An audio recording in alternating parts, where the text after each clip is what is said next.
Және де Абу Хурайра радиаллаху анхудан келген риуаят. Бану Исраилда бір үш кісі болды. Біреуі соқыр, біреуі таз, біреуі алапес. Осы үш кісіні Құдай тағала сынамақ болды дейді. Сынақ беріп, бір періштені адамның кейпінде жіберді дейді. Әрқайсысына соқырға соқыр, алапеске алапес, тазға таз болып келіп, алдына жай адамның суретінде келіп жолығады. Саған не керек деп, не қалайсың дейді. Сонда әлгі үшеуі де өзіне дүниелерді айтады. Соқыр айтады, көзім ашылса екен деймін, мына жарық дүниені көрсем екен. Екіншісі жаңа алапес, мына тәнімдегі адамдар жеркенетін дүниеден арылсам екен дейді.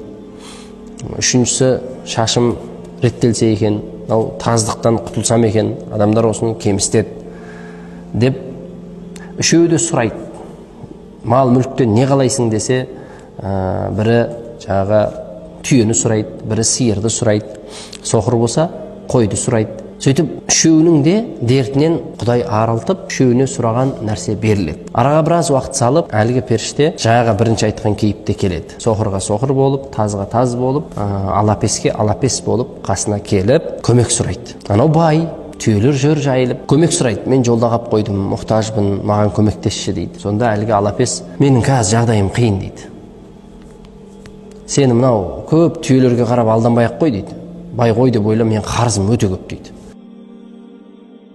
Бүгінгі таңда да кейбір байларға мұқтаждығын айтып барса, кредитім көп дейді. Табысы бар, бірден жауап тастаса болады. Жоқ, жауап тастамайды. Кредит алып қояды дағын, жылына ақырында ай сайын құйып отыра берем дейді. Мықты дүниесі бар. Келген адамға кредитім бар дейді. Қарызы бар адамға зекет деп парыз емес екен ғой, қарызы бар адам қажылыққа да бару шарт емес екен ғой деп құтылуға тырысады. Мойнында қарызым бар деп. Әлгі сөйтіп бермейді. Сосын, мен сені бір жерде көрген секілдімін дейді. Жаңағы адам сипатында өзінің бұрынғы халіне алапес болып қасына келіп тұрған періште ғой. Сөйтсе, жоқ, мен сені танымаймын дейді. Бұрын сен алапес болмап едің дейді. Бұрын сен алапес болмап едің дейді. Не айтып тұрсың сен деп ашуға мінеді анау. Қайдағы алапес, сен не айт? Сен алапес едің, кейін Алла Тағала сені арылтты бұл дерттен, саған мал мүлік берді. Солай емес пе десе? Мен бұл ата-бабамнан қалған мұра бұл. Кет көзіме көрінбей деп қуып шығарады. Егер сен қазір осы нәрсені істемесең, яғни менің сұрағанымды беріп, тәубе етіп, Құдайдан кешірім сұрамасаң, сені бұрынғы халіне қайтарады Құдай дейді. Анау айқайлап зекіп шығарып салады. Бір сәтте қайтып алапес болады дағын, мал мүлкін бәрі қырылады. Дәл солай екіншісіне де барлығы,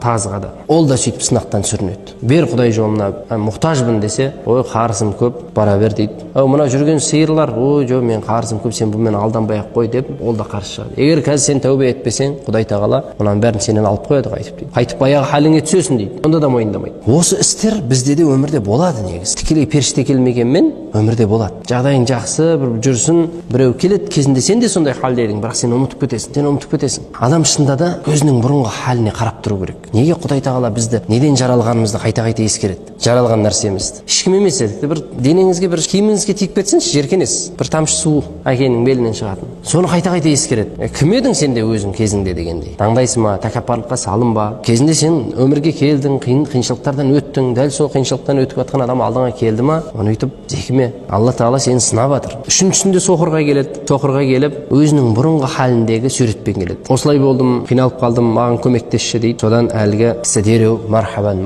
кел дейді. Мына қойларыңнан маған бересің бе, мен сатып ақша қылып мақсатыма жетейін, жолымды жалғастырайын деген кезде қалағаныңнан ал дейді. Қалағаныңша ал дейді. Мен де сендей едім кезінде дейді. Мен де соқыр едім. Жақсы түсінемін сені дейді. Алла Тағала менің көз жанарымды қайтарды. Мына әлемді көретін болдым. Ал дейді. Қалағаныңша ал дейді. Сол кезде малың өзіңе, Алла саған берекет берсін дейді. Сынақтан өттің дейді ғой.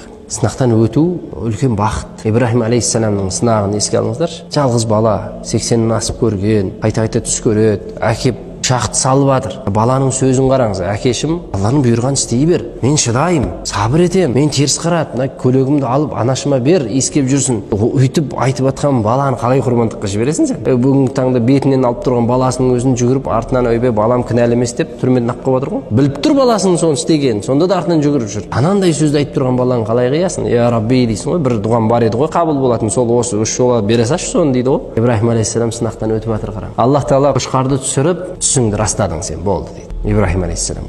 Түсін растады, яғни сынақтан өтті. Алла ауыр сынағынан сақтасын. Мен де бір сынаш, мен де бір өтейінші, мен де бір дәрежем көтерілсінші деп сұрамауымыз керек. Құдай сақтасын. Бірақ басқа сынақ түсіп тұрса, не істеу керек? Оған сабыр етіп көну керек. Ол адамның дәрежесін өсіреді. Сөйтіп, үшіншісі жаңағы соқыр сынақтан өткен екен.